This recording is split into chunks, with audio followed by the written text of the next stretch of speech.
spiritual direction.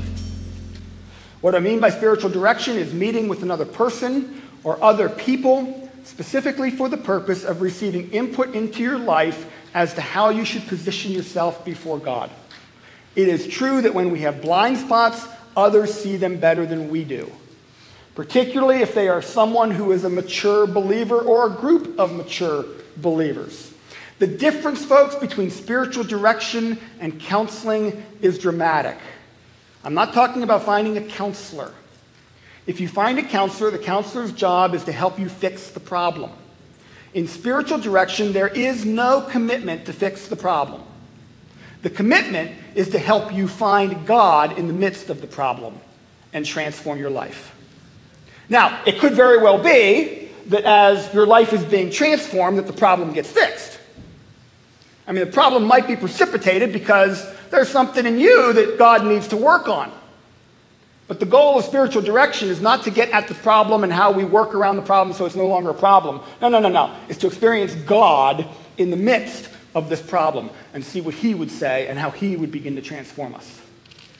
That's the purpose of spiritual direction. Terry Wardle, in his book, Helping Others on the Journey, lists some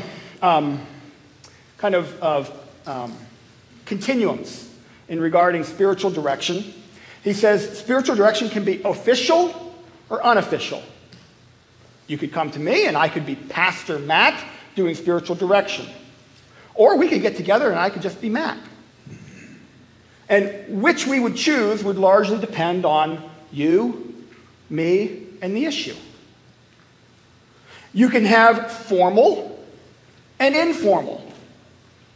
You can have directive or non-directive. There are times in spiritual formation when it becomes directive. The person who's doing spiritual direction with you says, I want you to go home and I want you to take Philippians chapter 2 and I want you to meditate on it for 3 weeks and come back and talk to me.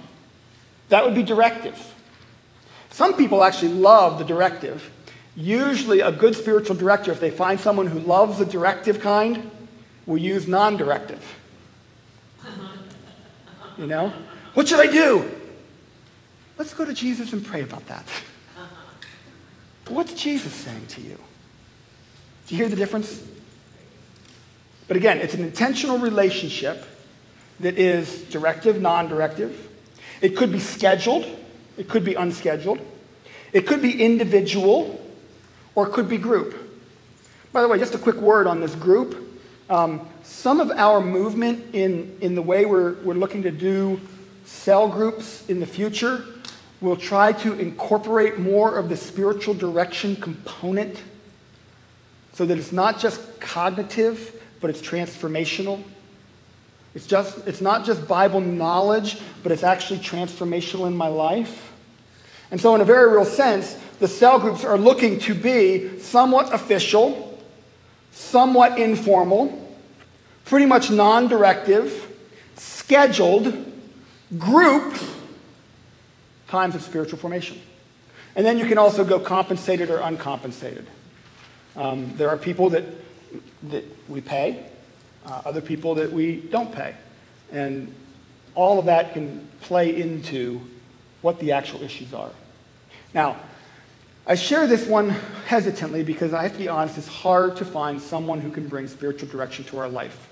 But I have found that if my issues surround pride issues and submission is a discipline that's appropriate for me, one of the means of submission is to submit myself to a spiritual director, to find someone that I respect, and then to begin to place myself under that spiritual director for a period of time for my own formation. That's hard to find. But there are other ways to find it than just finding an individual. And let me give you some examples. Anyone ever do Henry Blackaby's Experiencing God? Yeah. Do you know that is really spiritual direction? If you really mean to do Henry Blackaby's Experiencing God, it's one example where a group of people come together and they covenant, we are going to follow this book. It is going to become our spiritual director. And even when we disagree with this piece of it, we're going to do it anyways. Because I have found if I need growth in an area, I'm going to disagree with something where I'm wrong. Why? Because I need growth in it. Now, if I don't need any growth, then I can always trust myself. If you ever meet someone who always trusts himself more than anybody else, in fact, I would go as far as to say they're not a disciple. Because the word disciple means learner. And if there's no one who can teach you, you're not a learner. You're not a disciple. Disciple means learner. There's this humility in this whole.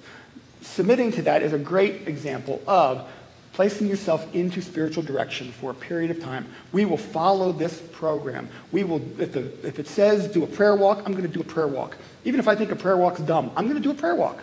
And when I do it, I'm going to position myself before God and trust that this person has something to give me. And maybe even begin to ask myself, why am I so uncomfortable doing that prayer walk? Because maybe it's touching something in my heart. Right? Okay. Here's what it takes to receive spiritual direction. If you don't have these things, then you need to get these before you can even have spiritual direction. Number one, you need to have a hunger to know Christ. Number two, you need to have a willingness to surrender your heart. Number three, you have to have a teachable spirit. You have to have a teachable spirit. This is usually the hardest one. In fact, my experience generally is those with the most teachable spirits don't know it, and those who are sure they have it are least likely. It's amazing how self-deceptive we can be in regards to teachable spirits. We really can. So this is one I encourage you to really go before God and say, Lord, I want a teachable spirit. Number four, a willingness to be held accountable. That's another one that's really hard. That's part of that submissive piece. I want to talk about accountability, but I don't actually want to be held accountable. And then need to have personal responsibility. I'm not looking for someone else to fix me. I'm positioning myself before God. I will do what it takes.